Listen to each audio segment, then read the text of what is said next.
They say city apartments have thin walls, but nothing prepared me for the whispers that bled up from the unit below mine, soft, melodic, almost coaxing me through the floorboards. For weeks, my new neighbor, a pale woman named Mara, kept inviting me to her midnight dinners. Each time, I'd laugh it off, blaming work or sleep, but her invitations grew more insistent, her eyes hungrier. Last night, curiosity finally got the better of me, and maybe that was my first mistake.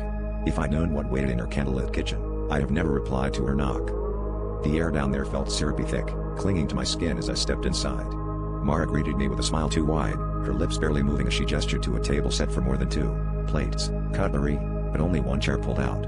Shadows danced on the walls, cast by dozens of flickering candles, and the silence was punctuated by a faint, rhythmic thumping, like a heartbeat echoing somewhere behind the plaster.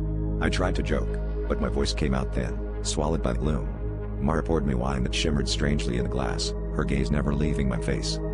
As I sipped, I realized the temperature kept dropping, despite the candles.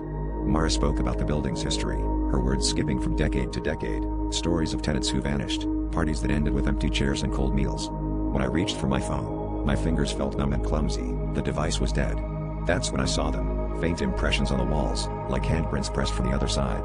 The air buzzed, and I understood, the heartbeat wasn't mine. It was the last of the warmth leaving my body. Mara leaned in close, her breath cold as ice. "You're not like the others," she whispered, her tongue flicking over her teeth.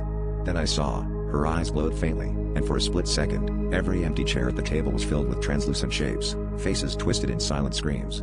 My own reflection in the wine glass flickered, fading at the edges. I wasn't just a guest, I was dinner. And in that moment, I realized I was the only one left with a heartbeat, at least, for now.